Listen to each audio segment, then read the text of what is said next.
Fala pessoal, sejam muito bem-vindos a mais um episódio do nosso podcast Em Miúdos. E hoje eu estou aqui com a presença ilustre do Luiz Belo Ferreira. Ele é natural de Lisboa, Portugal, ele tem 42 anos e ele é arquiteto. E hoje ele tem uma empresa de projetos de arquitetura e faz reformas em apartamentos. Ele tem uma história muito legal e vai ser muito legal compartilhar ela com você aqui. Luiz, muito obrigado pela tua presença. Vai ser um prazer falar um pouquinho aqui com o pessoal, com a nossa audiência, sobre a tua história. Muito bem-vindo.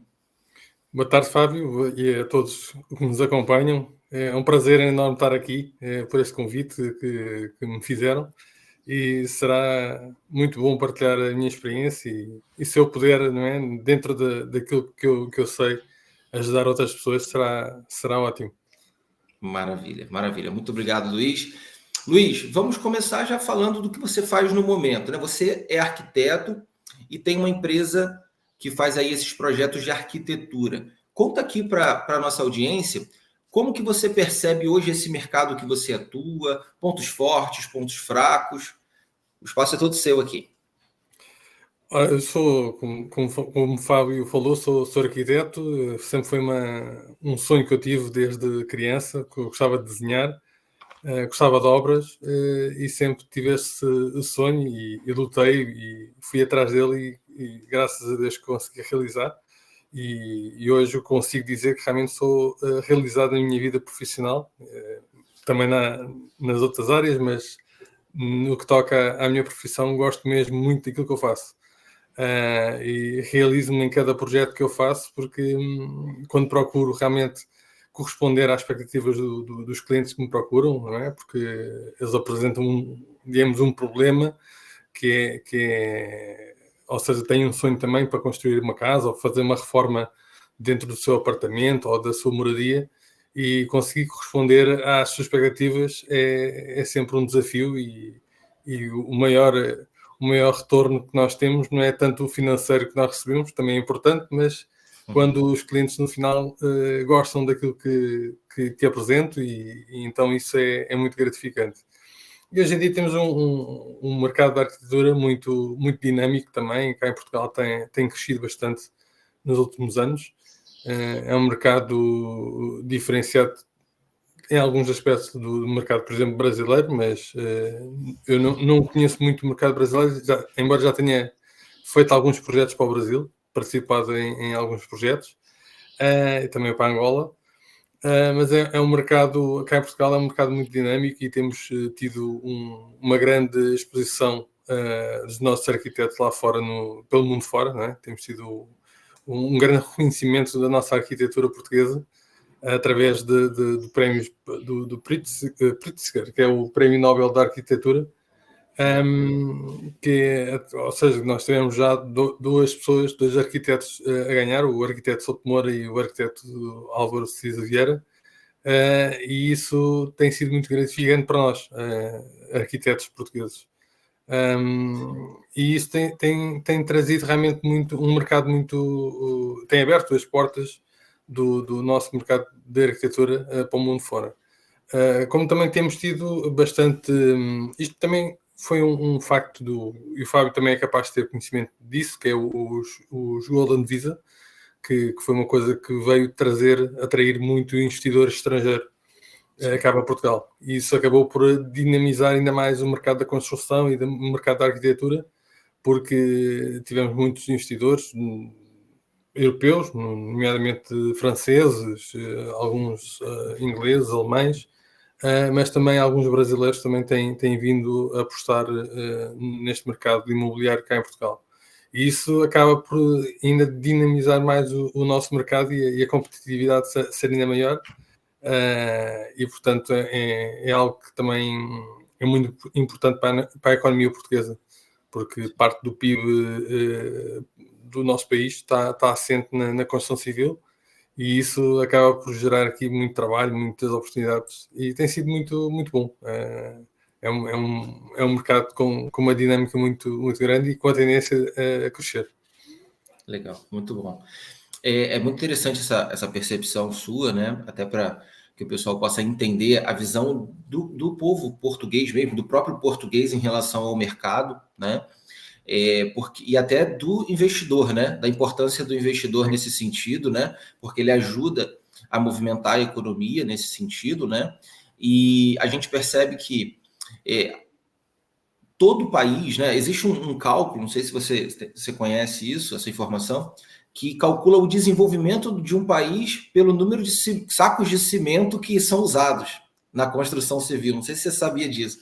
Existe um dado, né, o estatístico, que faz a análise do desenvolvimento do país conforme o número de quantidade de cimento que ele utiliza, né? A China estava em primeiro dessa lista aí nos últimos anos, né? A quantidade de construção que estava fazendo. Então, isso é muito importante, porque eu vivo em Portugal há pouco tempo, né? Um ano e meio, mais ou menos, mas eu percebo que ainda existem muitas oportunidades, e aí quando a gente fala principalmente do que diz respeito ao interior de Portugal, né? Existe ainda muita coisa a crescer no que diz respeito à construção civil. Você concorda com isso? Que esse movimento está começando a acontecer, a descentralização de Lisboa e do Porto, ou você acha que ainda tem muita margem ainda de crescimento nas grandes capitais? Neste momento, dada esta pressão imobiliária nos grandes centros, né? Estamos a falar de Lisboa, Porto, até mesmo Coimbra, Aveiro, pronto, existe realmente uma grande pressão imobiliária e que acaba por diminuir as oportunidades nestes grandes centros. Continuam a existir, mas cada vez menos. E então as pessoas acabam buscar também outras oportunidades noutros centros, e concordo com o Fábio que, ou seja, o interior acaba por ser uma grande oportunidade para os investidores também procurarem estes investimentos. Até porque aí consegue-se realmente imóveis mais baratos, mão de obra mais barata, e tudo isso ajuda a facilitar o investimento e o retorno, não é? Isso é muito importante. Isso acaba também a ser muito saudável e muito bom para desenvolver o interior do país, que é sempre aquela parte do país onde existem menos oportunidades, menos emprego, e isso acaba por ser sempre um ponto desfavorável no nosso país, mas com essa dinâmica do mercado imobiliário e dos investidores procurarem realmente essas áreas, acaba por dar aqui uma ajuda, que nem sempre o setor público, né, o Estado, consegue criar esse investimento, e isso realmente é muito bom, e não conhecia esse número que o Fábio estava a falar, e realmente faz sentido, não é? Porque é um investimento que se faz em infraestrutura, digamos assim. Sim. E isso embora é um pouco polémico, porque a parte ambiental muitas vezes não gosta, mas realmente isso está implicitamente ligado com o desenvolvimento do país. Isso é realmente verdade. Exato. Isso é interessante, porque no Brasil a gente viveu algo parecido há mais ou menos uns, talvez 30 anos atrás, aproximadamente, que foi a tentativa, né, de descentralizar, no caso aí nosso, do Rio de Janeiro e de São Paulo, né? Uhum. E a gente teve também uma expansão muito grande de regiões que não tinham grande desenvolvimento por conta do agronegócio no Brasil, né? Então, o centro-oeste do Brasil se desenvolveu muito por causa disso, o próprio sul do Brasil também, né? E o Nordeste com indústrias, né? A região Norte com a Zona Franca de Manaus, né? Que é uma área também industrial. Então, meio que o Brasil foi, de alguma forma, descentralizado ou dividido em vários locais assim de desenvolvimento, né? Com foco maior para crescimento, e isso ajudou na mobilidade da população. É lógico que ainda nós temos grandes centros no Brasil inchados, principalmente São Paulo e Rio de Janeiro, né? Mas você já percebe o desenvolvimento dos interiores e de outros estados, né? Outros distritos do Brasil. E eu costumo dizer o seguinte, que a construção civil, né, ou a infraestrutura como um todo, mas a construção civil é ela quem define qual vai ser a próxima grande cidade, né? É ela que está no futuro. Os construtores, né, os grandes construtores, eles estão sempre vendo o futuro, né? Então, quer ter sucesso, fica ligado no que os construtores estão fazendo, porque você vai perceber qual é sempre o próximo passo, né? E a população ela vai se movimentando, né? Você vai vendo, por exemplo, o Rio de Janeiro, né? Eu sou natural do Rio de Janeiro, mas morava em São Paulo. O Rio de Janeiro ele começou a ser desenvolvido nas regiões mais próximas às praias, né? As regiões mais turísticas, vamos dizer assim. Então você tinha naturalmente o centro do Rio de Janeiro, e aí foi avançando para a Zona Sul, que era a região das praias mais famosas, Copacabana, Ipanema, aquela coisa toda. E depois você começa a ver um desenvolvimento da Zona Oeste do Rio de Janeiro, que é uma região também com praias, que é a Barra da Tijuca, o Recreio dos Bandeirantes. E aí você depois começa a chegar em regiões que não tem praia, mas estão próximas, ou seja, vai seguindo como se fosse uma linha de desenvolvimento, né? Você vê claramente o movimentar da população. É muito interessante isso, porque vai colocando ali como se fosse o futuro, né? Ó, gente, agora essa região aqui é muito boa. Então vem os investidores, né? Compram ali aquelas regiões e aí fazem os arrendamentos, né? O aluguel.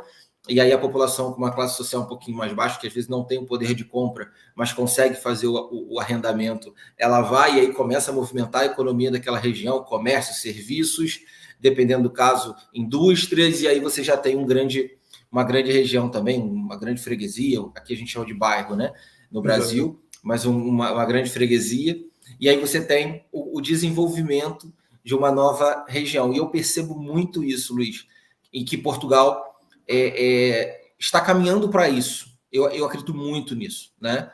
Que as regiões, né? Você falou de Aveiro, eu vivo em Braga, né? Agora eu estou no Brasil nesse momento, vim visitar a família, mas eu vivo em Braga e Braga tem se desenvolvido muito e eu vejo toda a movimentação de gruas, né? Em Viana do Castelo, Aveiro, né? E tantas outras regiões que estão se desenvolvendo em Portugal. Então, acredito muito que tem muito potencial ainda o território português para expansão, né? É verdade. A minha área de formação é a arquitetura com uma especialização em urbanismo, em planeamento urbano e territorial. E realmente essas dinâmicas territoriais do norte a sul do país têm-se verificado cada vez mais. E o Fábio, se vivendo em Braga, sabe que tem sido... Há quanto tempo está a viver cá? Um ano e meio. Um ano e 7 meses. Mas realmente temos visto grandes alterações nas cidades. Eu acho que isto também... É claro que devia haver aqui um papel do poder público, e que eu acho que cada cidade, e foi uma das coisas que eu também aprendi quando estudei, que as cidades têm que saber vender, não é? Porque é muito fácil Lisboa e Porto venderem, porque é os grandes polos dinâmicos do nosso país, aqui em Portugal, e é fácil que toda a gente queira ir para lá, porque há mais oportunidades, os transportes funcionam melhor, há uma vida completamente diferente do que no interior do país ou em outras cidades. Mas o facto é que as outras cidades têm muitos pontos a favor, muitos pontos fortes, porque ou é a nível turístico, ou a nível de económico. Estou-me a lembrar do exemplo de Aveiro, e Braga também tem isso, mas Aveiro e Braga acho que partilham aqui de um ponto em comum, que é das startups. Portanto, tem ali uma ligação muito forte com, mais Aveiro até, com a universidade, em que há ali a indústria e a universidade apoiam-se mutuamente, e isso ajuda a criar uma dinâmica de empresarial e ajuda as pessoas a fixarem-se mais ali também. Quer dizer, mas e o Fábio já está cá há um ano e meio, mas já deve ter percorrido um bocadinho Portugal, de norte a sul. E Brasil, eu já fui a São Paulo, gostei muito de visitar São Paulo, estive lá há 4 dias, mas gostava muito de ir ao Rio de Janeiro, porque realmente aquela baía fora de série, é única. Mas o nosso país também é uma escala muito menor no Brasil, né? Só São Paulo tem mais habitantes que Portugal inteiro, mas nós temos muitas paisagens, temos um valor patrimonial construído, né, histórico, monumentos, sim, mas também natural, muito diversificado e também muito bonito, né? Desde o Gerês, que é mais montanha e floresta, como também o Alentejo, que é mais planície, né, e deserto. Então temos aqui uma diversidade muito grande, e sem falar também dos Açores, que é muito bonito, e a Madeira, mas em termos turísticos temos aqui muito território para explorar, e acho que cada cidade, se pegar nesse ponto forte, aliado também à gastronomia, que é muito rica, Sim, maravilhoso. também é muito boa, eu acho que cada cidade tem potencial para se desenvolver, e é claro que com estes fundos comunitários que nós temos recebido, também tem o poder público também tem investido um bocadinho, e acho que também a pandemia vai ajudar também muito isso, porque as pessoas quando foram para casa, estarem aquele tempo todo fechadas em casa, também se fartaram e procuraram muito o campo, o interior, zonas onde pudessem estar mais à vontade, com medo que viesse outra pandemia e pudessem estar à vontade. Portanto, acho que nos últimos anos o nosso mercado imobiliário e o mercado da arquitetura tem sofrido grandes alterações positivas, e acho que a tendência é realmente o crescimento e essa dispersão pelo país todo para realmente haver mais desenvolvimento. Maravilha. A gente estava falando aqui, né, de algumas coisas que aconteceram no Brasil, em torno aí de uns 30 anos atrás, mas no Brasil teve, há uns 20 anos atrás, um projeto, isso sim, direcionado pelo governo, que foi revolucionário, no sentido de expansão de construções, de moradias, né? O nome desse programa é chamado Minha Casa Minha Vida, né? No Brasil. E simplesmente foi, praticamente no país inteiro, construções, no caso aí de prédios, né? Com vários apartamentos, com vários andares, né? Como a gente chama no Brasil, e com valores, de certa forma, mais acessíveis, né? E principalmente com o tamanho de um T2, né? Em algumas torres, né? Tendo T3.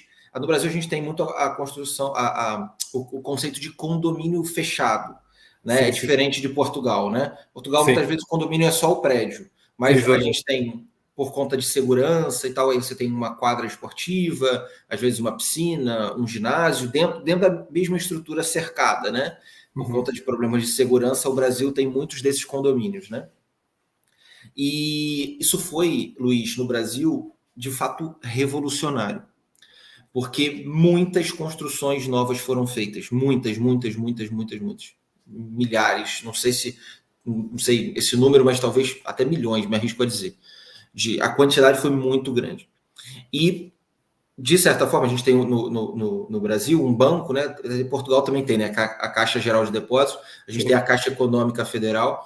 Então, essa caixa, que é esse banco, digamos, mais popular no Brasil, ele fazia esse financiamento, faz até hoje, né? Esse financiamento, o que movimentou a economia de uma forma gigantesca. E aí eu percebo uma coisa, Luiz, fazendo uma comparação aí entre os construtores brasileiros e os portugueses, pode ser que eu esteja com uma análise equivocada, mas queria saber a tua opinião como alguém que é do ramo, que é experiente nisso. No Brasil, nós percebemos que as famílias, ou o tamanho das famílias, reduziu. Ou seja, as pessoas têm tido menos filhos. Um filho, às vezes nem tem filho, no máximo, às vezes 2 filhos. A gente tem percebido esse movimento da população brasileira já há alguns anos. E os imóveis, hoje no Brasil, que são construídos, muitos deles têm 60 metros quadrados. Ou seja, muito pequenos. Porém, eles constroem vários desses e supre ali a necessidade da população.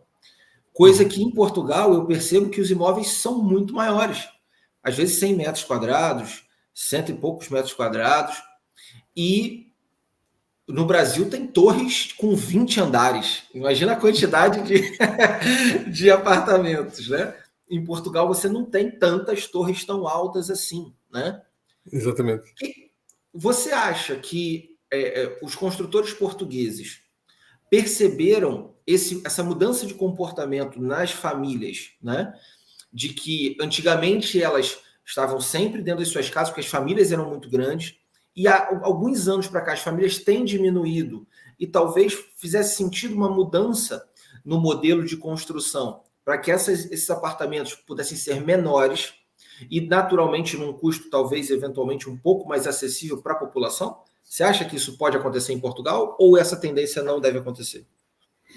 Eu acho que essa tendência não vai acontecer. Cá em Portugal, há 50 anos atrás, era muito comum as casas serem dentro desse tamanho. Ainda existem muitas, porque hoje em dia um T1, ou seja, um apartamento com um quarto, pode andar à volta desses metros quadrados, 60 ou até 80 metros quadrados. Mas realmente, hoje em dia, ou seja, se calhar há 20 anos para cá, as pessoas começaram a procurar casas com mais áreas, mais confortáveis, digamos assim, porque não é que elas permanecessem muito ou usassem a casa muito, porque basicamente era só para dormir. Mas essa questão, pronto, foi-se colocando das pessoas construírem casas maiores. Na altura também o preço de construção e o preço das casas era completamente diferente do que temos hoje, não é? Uma casa hoje em dia consegue-se encontrar casas de 20, 30 anos com um T3 com 150 metros quadrados. Isso é uma coisa quase absurda. Hoje em dia essa casa com essa dimensão é uma casa já considerada de luxo e já não está nos valores que antigamente se praticavam. Estão valores quase de 1 milhão de euros, 1,5 milhão, coisas assim quase inacessíveis. Mas acho que principalmente até com a pandemia do Covid, que as pessoas também, como ficaram confinadas dentro de casa, também sentiram alguma necessidade de ter espaços maiores para poder conviver. Temos esse facto das famílias realmente diminuírem, isso é verdade, não é? Porque antigamente eram mais numerosas do que é que são hoje.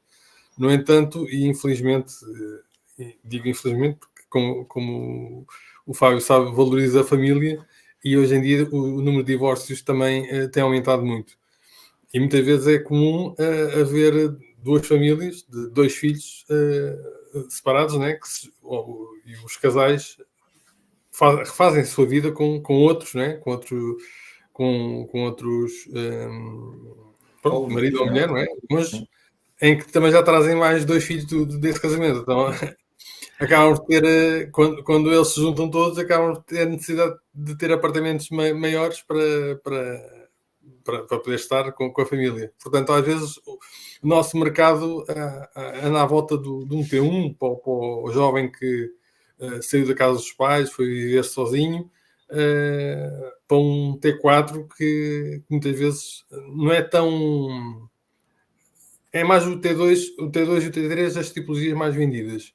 Mas o T1 e o T4 muitas vezes também são muito procurados para realmente irem ao encontro dessas necessidades dessas famílias que acabaram por ter uma separação e a família, entre aspas, aumentou, mas por conta dos filhos de um dos cônjuges, pronto. E por outro lado temos aquelas pessoas que só têm um filho e então procuram mais um T2 ou muitas vezes vivem sozinhos e um T1 basta.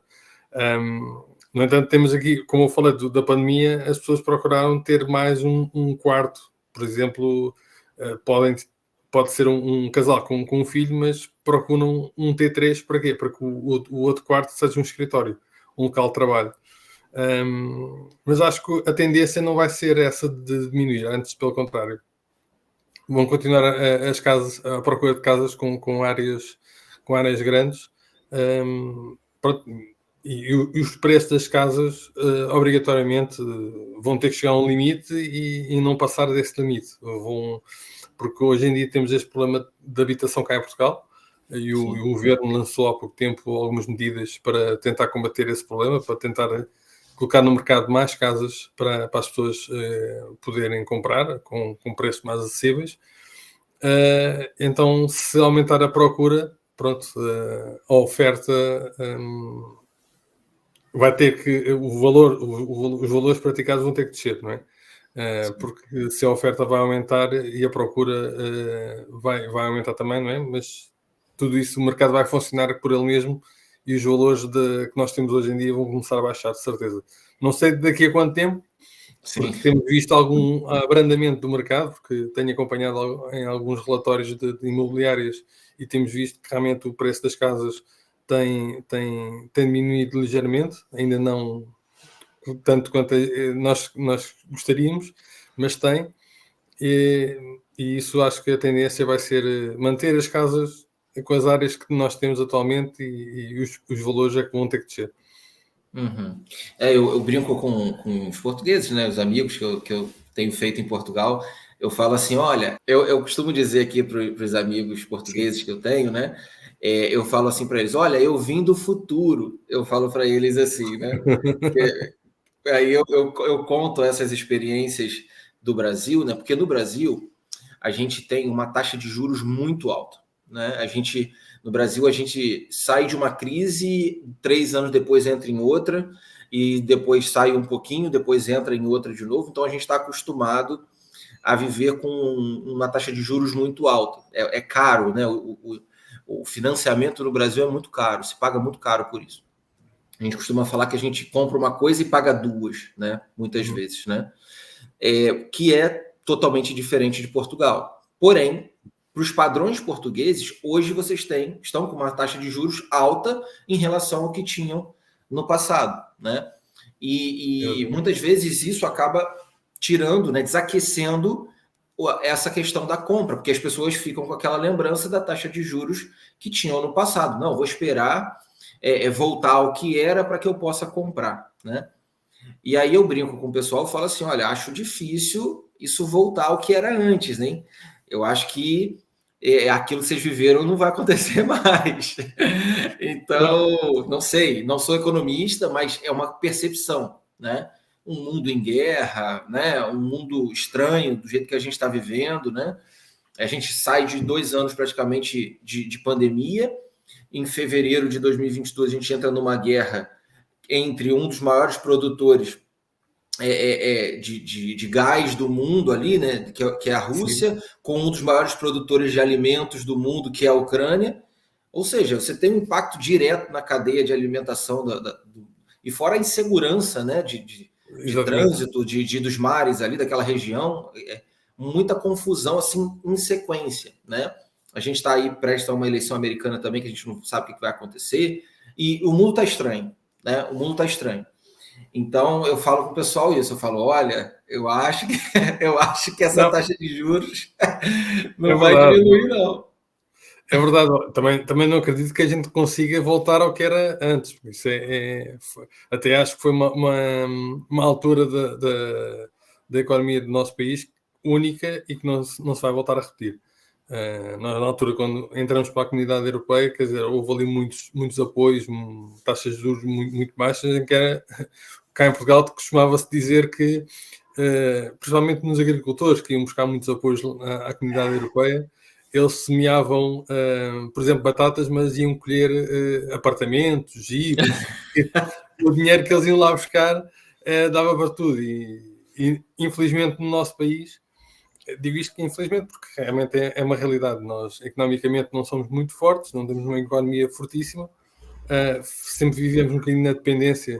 Eu acho que já isto indo buscar um bocadinho da história do nosso país, já na época dos descobrimentos, pronto, nós já dependíamos um bocadinho do ouro do Brasil para viver. E acho que parece que sempre vivemos um pouco assim, à margem na dependência de terceiros. E realmente não é que a gente não seja até um povo trabalhador, mas acho que acaba a haver aqui uma conjuntura de diversos fatores que nos impossibilitam de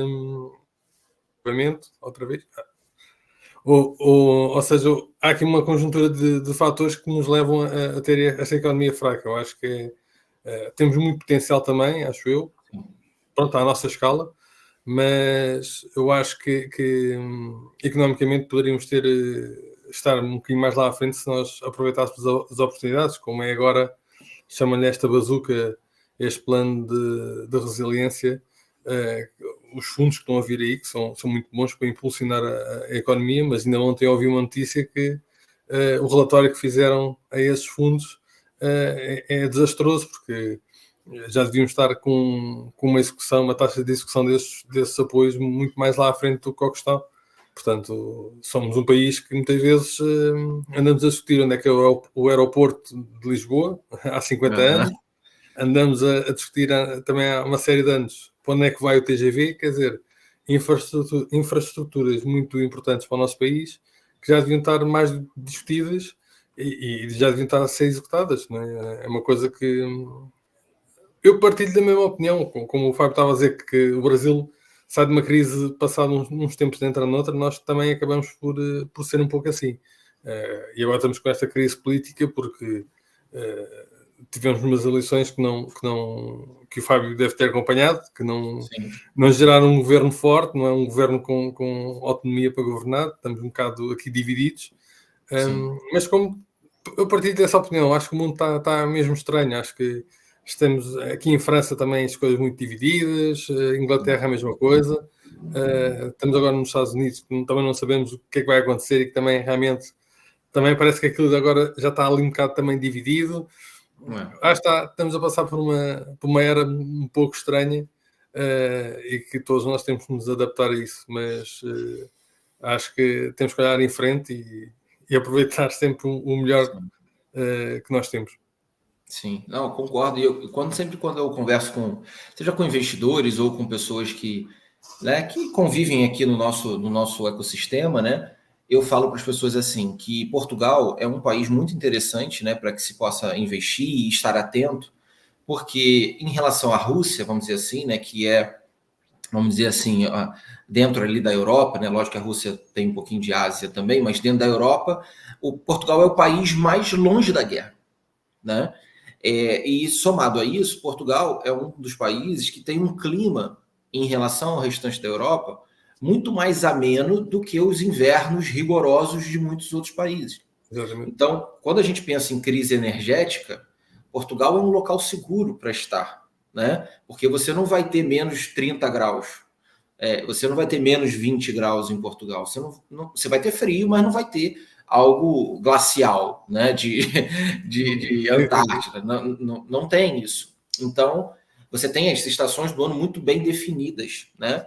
Então, no sentido de um mundo que você não tem como prever coisas, você precisa olhar para esses pontos, né? Então, Portugal tem um parque de energia eólica grande, de energia solar também grande. Lógico, pode se desenvolver naturalmente muito mais também, né? Mas não tem uma dependência direta disso, né? Então, tem muito potencial. Eu olho para Portugal, eu vejo muito potencial, vejo um povo muito bom, né? Um povo que é muito trabalhador, como você disse, e eu nunca tive nenhum problema, zero, pelo contrário, só faço amigos aqui em Portugal, né? Aí em Portugal, eu tô com mania de falar aqui em Portugal, eu tô no Brasil agora, mas em Portugal. E eu sinto que Portugal tem muita coisa para crescer, tem muita coisa para desenvolver, e vejo na parte mesmo, lógico que quando é uma política de Estado, fica tudo muito mais rápido, porque é quase que dinheiro infinito, entre aspas, né? Para investimento, né? Então, vamos desenvolver tal região, é uma política de Estado. Vamos trazer indústria para cá, empresas de logística, vamos fazer construções, mercados, serviços, pronto, bum, cria ali uma mega região e você desenvolve toda a parte de distribuição, porque Portugal tem isso também, né?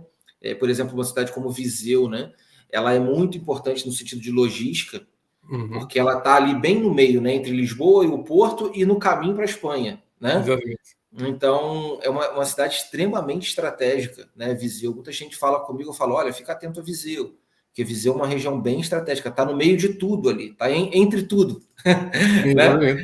Então, eu percebo muito isso, né? Que existem regiões com muito potencial, né? Eu conversei recentemente com uma pessoa e ela me disse isso, né? Que cada cidade ela tem como se fosse um potencial próprio, aquilo que ela pode oferecer naturalmente. Né? Você citou, por exemplo, o Rio de Janeiro, né? O Rio de Janeiro é muito bonito, então, naturalmente, ele já oferece o braço do turismo, né? Coisa que às vezes uma outra cidade não vai oferecer, por exemplo, né? Mas é importante que exista naturalmente por parte do poder público essa perspectiva e naturalmente também da iniciativa privada, né? Das grandes empresas, das grandes construtoras. E aí eu queria fazer uma pergunta específica aqui sobre a sua área, Luiz. O arquiteto, ele consegue trabalhar em Portugal de forma, digamos aqui, individual, ou é muito interessante e importante que ele esteja sempre ligado a uma grande construtora? Dá para trabalhar solo ou é importante que ele esteja ligado a uma grande empresa aí na área de construção? Dá para trabalhar solo e a maior parte dos arquitetos trabalham sozinhos, mas solo, pronto, tem o seu ateliê ou em nome individual ou com colaboradores, mas praticamente trabalham a solo, porque essa parceria depois com as construtoras aparece depois, ou então nem sempre aparece, porque nós fazemos o projeto, licenciamos o projeto nas câmaras, não é? na prefeitura, e acabam por entregar aos clientes, e os clientes é que vão à procura dos empreiteiros. Claro que nós, quando temos conhecimentos de construtores, acabamos por a recomendar este ou aquele construtor, ou então, pronto, o investidor, o construtor, que é investidor, acaba por procurar um ateliê e se gosta daquele trabalho que o ateliê, que o arquiteto desempenha, eles acabam por estabelecer essa parceria, não é? Nem é preciso fazer um contrato, porque ele já sabe, já sei o que este ateliê ou este arquiteto faz, eu gosto do estilo que ele faz, gosto das soluções que ele apresenta, então vou manter, pronto, vou fazer esta parceria com ele. Mas acabamos por sempre trabalhar sozinhos, a solo, não há tanto... Seria uma vantagem, realmente, unir estas duas áreas para realmente potencializar ainda mais o mercado. Mas como somos um mercado, um país pequeno, não é? Nós, em termos de arquitetos, somos um dos países da Europa com mais arquitetos por habitante, não é? Ou seja, Legal. acabamos de ser muitos arquitetos para os habitantes que existem cá, portanto não é que não haja trabalho para todos, acaba por haver, porque acho que não, aquela ideia de cada arquiteto que se forma ter o seu ateliê, isso aí já se torna mais difícil. Mas hoje em dia também a arquitetura é uma das profissões que pode-se trabalhar para qualquer parte do mundo, portanto não precisa ser só localmente, porque eu posso estar aqui em Lisboa a trabalhar para o Porto, como posso estar a trabalhar, como já aconteceu, para o Brasil, para Angola, onde houver clientes, não é, que queiram os serviços. É claro que é difícil arranjar um cliente de São Paulo, não é? Porque muitas vezes é necessário eu ir lá ao local ver o local, para ver o sítio que é para adaptar sempre o projeto àquele sítio.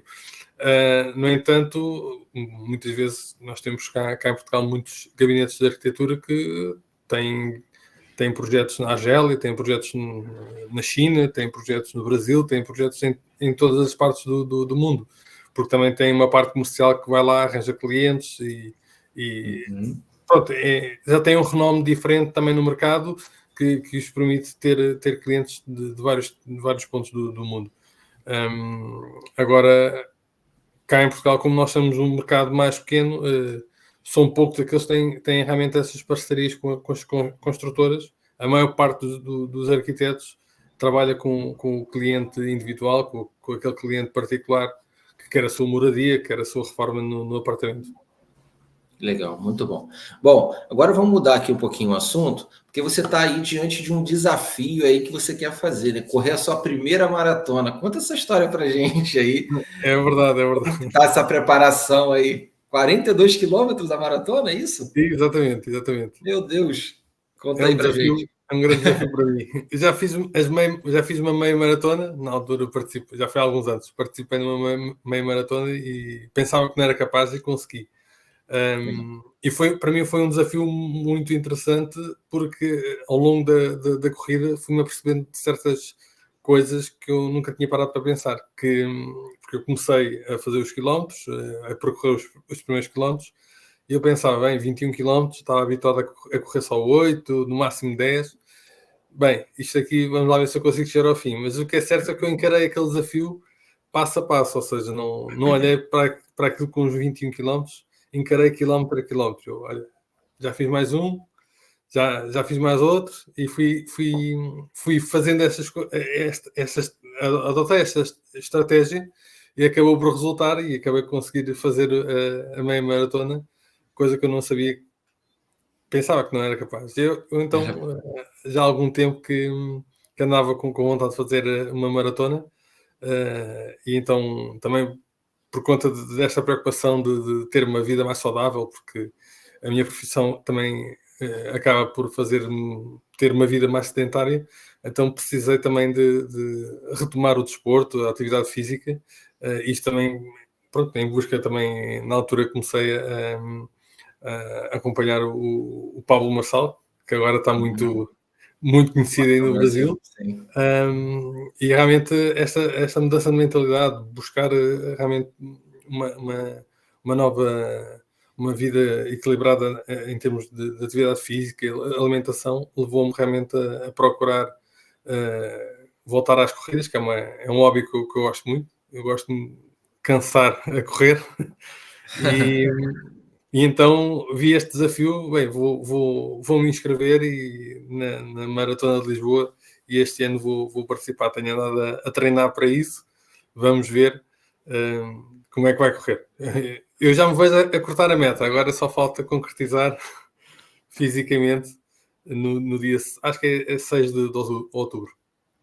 Legal, legal. Em Lisboa também tem uma corrida de São Silvestre, né? Como São E, Paulo, não é? exatamente, Também tem, não São tem? Silvestre acho que é ali na passagem do ano. Nunca É, fiz quase na nenhum. virada. Sim, sim, sim, sim. Exatamente. A do Brasil é 31 de dezembro, a de São Paulo, né? São Silvestre, que é a maior maratona que tem no Brasil, é bem no dia da virada ali. Ainda não fiz, mas tenho que participar nessa também. Mas hoje em dia também as pessoas têm buscado muito praticar desporto. Vê-se, Sim. se calhar, de há 10 anos para cá, começaram a haver muito mais corridas, porque antigamente organizavam a corrida da mulher, do Dia da Mulher, a corrida contra o cancro. Então eram poucas as corridas, mas não sei se viram que isso era um negócio rentável, mas as pessoas começaram a aderir bastante, e hoje em dia existem imensas corridas. Há a maratona no Porto, há a maratona de Braga, a maratona de tudo, em todos os sítios possíveis e imaginários há uma maratona, há uma corrida. Portanto, hoje em dia, e as pessoas estão a aderir bastante à prática do desporto, que é bom, né? Porque é uma prática saudável que nos ajuda a estar ativos. Que isso é uma das coisas que as pessoas muitas vezes antigamente não ligavam tanto, e hoje cada vez mais é à saúde, é à alimentação, é ao desporto. Isso é muito bom. Então, hoje em dia, lá no Brasil também sempre foi muito hábito, né, das pessoas irem para o ginásio, cuidar do corpo, que é uma prática também muito, muito boa. Sim, não, verdade. A gente no Brasil tem hoje grandes influenciadores, né, que falam sobre esse assunto, né? Então isso ganhou muita força nas redes sociais, na internet, né? E a gente tem ouvido coisas que a gente nunca imaginou na vida, né? Por exemplo, a importância do sono, né? Que a gente achava bonito não dormir, né? Muitas vezes, né? Eu virei à noite, né? E hoje o pessoal fala da importância de você ter um sono de qualidade, né? A quantidade de água que tem que ser ingerida, né? A gente não ligava muitas vezes para isso, tomava quando lembrava. E hoje se tem uma cultura do beber água, né, muito forte, né, que é importante para o corpo também. Alguns tipos de alimentos também, fast foods e outras comidas assim que acabam gerando problemas de saúde mais graves, né? Então, Exatamente. hoje a gente tem uma onda, eu posso chamar assim, de pessoas falando sobre esse assunto, né? E eu acho que tem mudado a vida de muita gente, né? O Pablo é uma pessoa que mostra ali na prática, né, isso, né? Sim. Ele entra nos desafios, consegue ali os desafios, né? É muito ousado nesse sentido, né? Que ele bota a cara mesmo, literalmente, e faz, né? E mostra que está fazendo, né? Exatamente. Então, é algo muito interessante, muito interessante. E você disse também, nesse mesmo assunto, que você gosta de estudar também a respeito de neurociência. É isso? Você também está olhando um pouco para essa área? Sim, isso da neurociência realmente é um tema que tem-me despertado muita atenção, porque acho que isto também vem ao encontro. Eu fui pai, o meu filho vai fazer agora 5 anos, e tanto eu como a minha esposa temos buscado realmente investir na educação do nosso filho. aquele sistema de educação mais rígido do passado, que eu tive, que ela teve, quer dizer, nós tentamos não repetir. Não é que tenha sido errado, mas na altura, com os conhecimentos que os meus pais e os pais da minha esposa tinham, foi o melhor que eles puderam dar para a educação. Mas hoje em dia temos acesso a tanta informação, e acho que isso acaba por se nós não aproveitarmos, é um erro que estamos a cometer. Não, e acho que esta parte da neurociência é muito importante, porque tudo está centrado na nossa cabeça, não é? E acho que acabamos por desperdiçar muitas técnicas. Eu continuo não tenho assim ainda um domínio sobre a matéria, porque eu tenho vindo a ler e a informar-me sobre essas matérias, e eu sei que muitas vezes as pessoas acabam por gerar bloqueios na nossa mente, eu próprio, né? Fruto de situações do passado que não ficaram mal resolvidas, e isso vai gerar problemas depois no nosso relacionamento com outras pessoas, e portanto nós temos tido esse cuidado com o nosso filho, não poupá-lo a esses traumas, a esses bloqueios. Sim. Que muitas vezes foram gerados em nós no nosso passado, na nossa infância. Então e acho que através de um estudo mais aprofundado dessa matéria, nós conseguimos realmente desbloquear certas coisas que nós, pensamentos, crenças, uma série de mitos que nos foram sendo instalados ao longo da nossa vida, que nos vão gerar problemas, não é?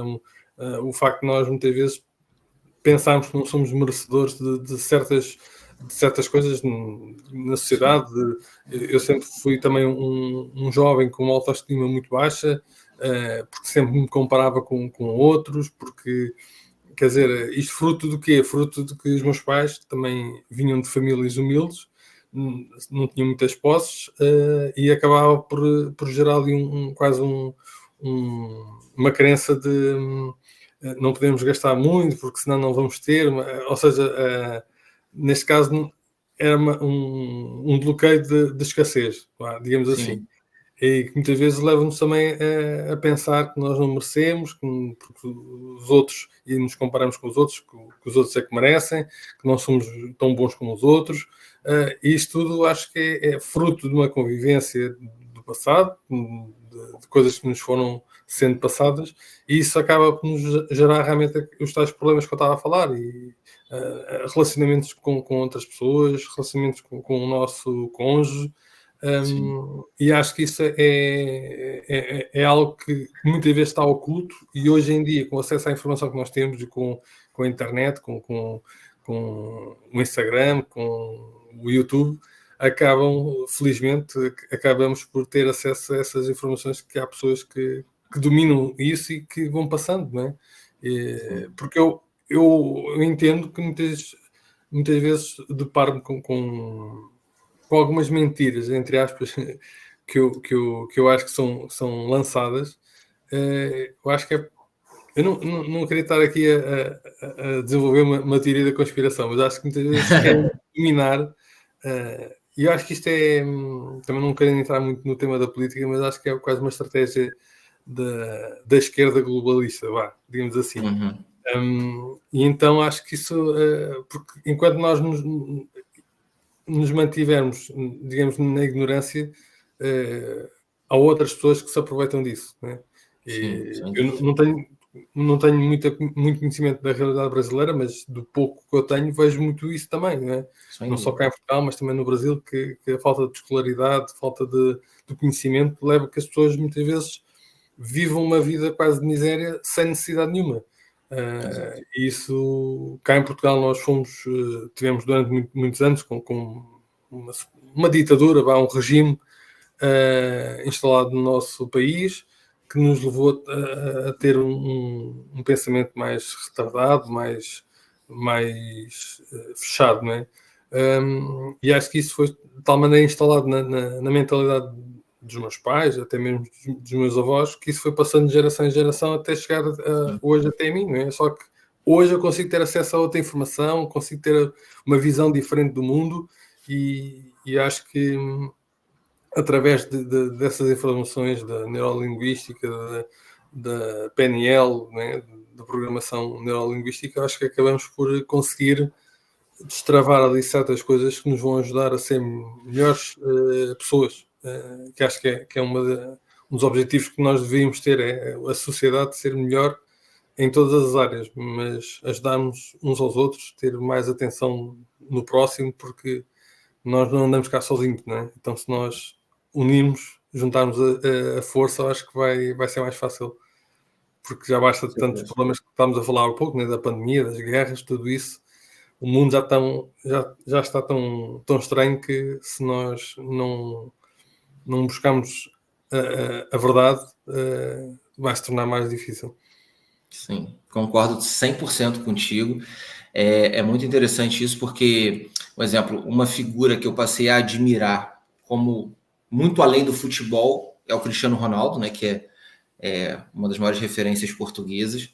E eu ficava olhando para ele, num primeiro momento, a gente tinha um pouco de rejeição, a gente achava ele arrogante, no início, tá? Lá atrás. Sim. Ele é metido, ele é arrogante e tal. E depois eu comecei a observar ele de uma outra maneira. Eu vi que ele era confiante. Eu vi que ele acreditava no potencial dele.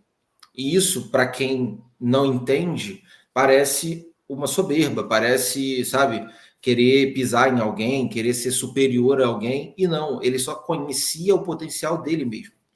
E eu, observando a carreira do Cristiano Ronaldo, eu percebi assim, ele começou, né, jogando em Portugal, depois ele foi para a Inglaterra, foi campeão na Inglaterra. Depois ele foi para a Espanha, foi campeão na Espanha. Depois ele foi para a Itália, foi campeão na Itália. Depois ele vai para a Arábia e é campeão na Arábia.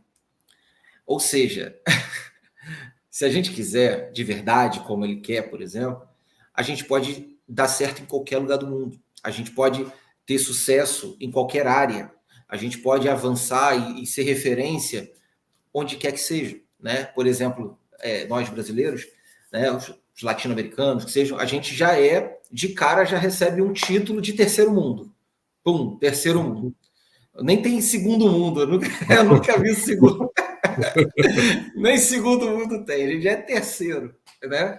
Então, a gente já recebe uma etiqueta, né? Já recebe um rótulo, dizendo, para por aí que você é terceiro mundo, você não vai chegar aqui, né? E, na verdade, a gente pode chegar onde a gente quiser, né? Então, eu acredito muito nisso, eu acredito muito no potencial individual, né? Naquilo que a pessoa pode fazer, independente da nacionalidade dela, independente dos traumas, como você falou, porque muitos traumas todos vivem, né? E eles podem ser vencidos, sim. Então, eu admiro muito isso em relação ao português, né? Ao Cristiano Ronaldo em si, porque Portugal é uma máquina, Portugal tem muito potencial.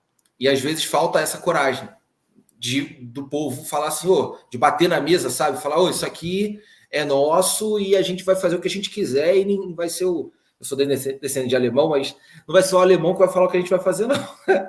Não vai ser o inglês que vai falar o que a gente vai fazer, não. A gente quer o que a gente quer e acabou, né?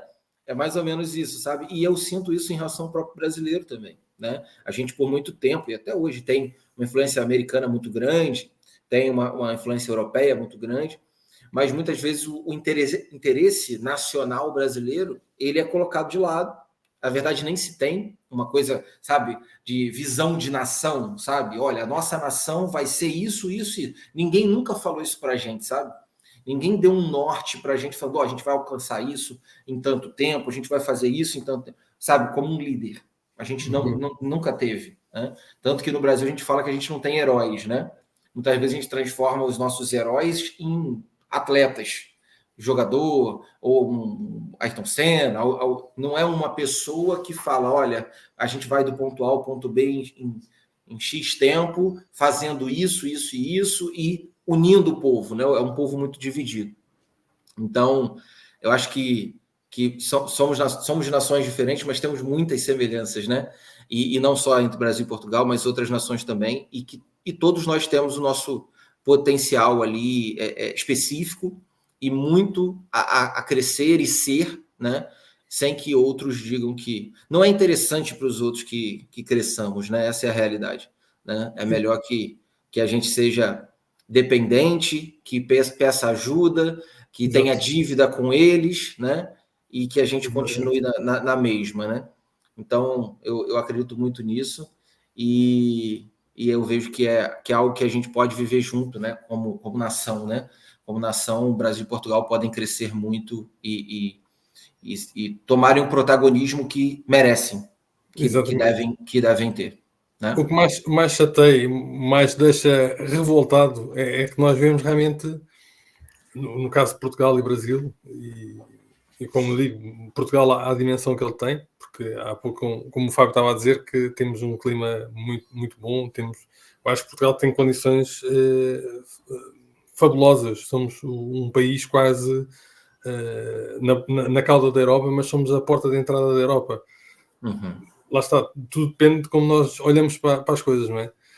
Mas acaba por revoltar, nós temos tantas condições e tanto potencial que depois, porque é que não passamos à frente, não evoluímos? E o Brasil, então, nem se fala, porque tem potencial em todas as áreas, é um país riquíssimo, é o maior país da América do Sul, mas, quer dizer, ele consegue competir diria, com a América, com os Estados Unidos da América, mas como não está a ser devidamente, não queria usar esta palavra explorado, mas não está a ser bem administrado, infelizmente os governos que têm tido, se calhar não têm conseguido, mas também é um pouco como se tem ouvido falar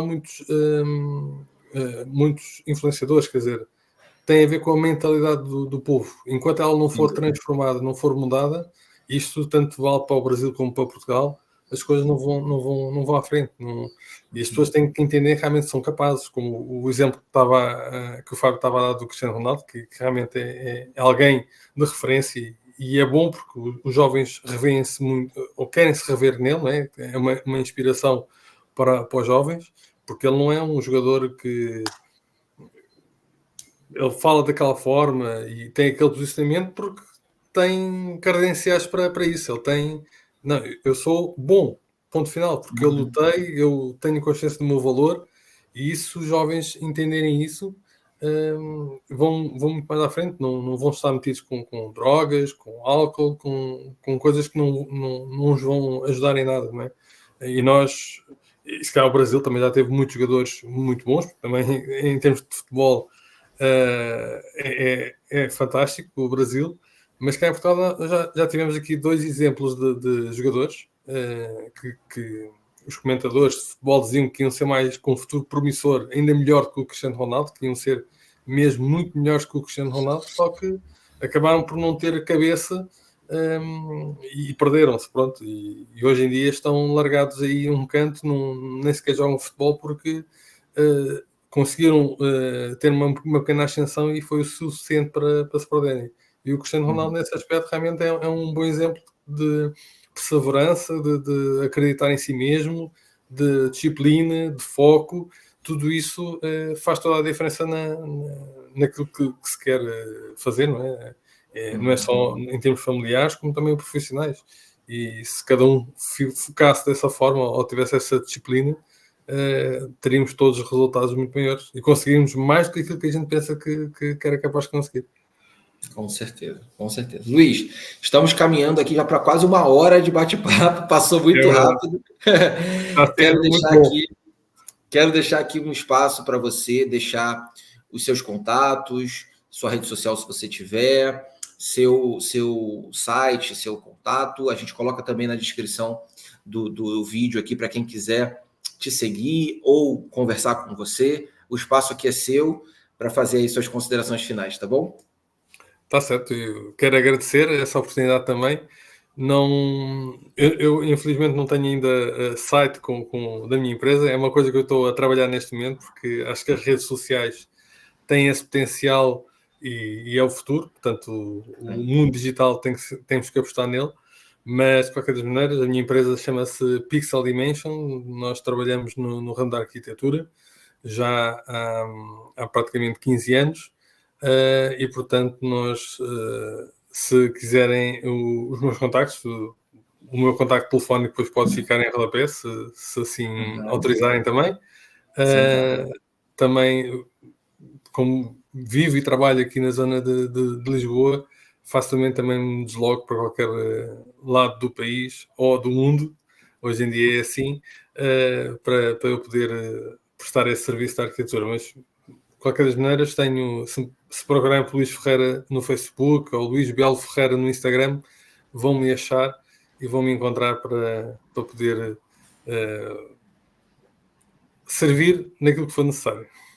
Muito bom, muito bom. Luís, muito obrigado pelo seu tempo, pela sua disponibilidade. Foi fantástico aqui o nosso bate-papo. E para você que está aí acompanhando aqui até o final aqui desse bate-papo, não se esquece de se inscrever no nosso canal, compartilhe esse vídeo com o máximo de pessoas. Luís aí tem muita experiência e você pode conversar com ele, contratar a empresa dele, fazer uma consultoria com ele e certamente você vai ter muito sucesso aí no seu processo. Você já está em território português para desenvolver os seus projetos. Se você não está ainda, para tirar dúvidas com ele, também vai ser muito legal. E eu só tenho a agradecer a você que esteve aqui com a gente até o final. E até o próximo vídeo. Um grande abraço para você. Tchau, tchau. Obrigado, Luís. Um grande abraço. Obrigado. Um abraço, Fábio. Tchau, tchau.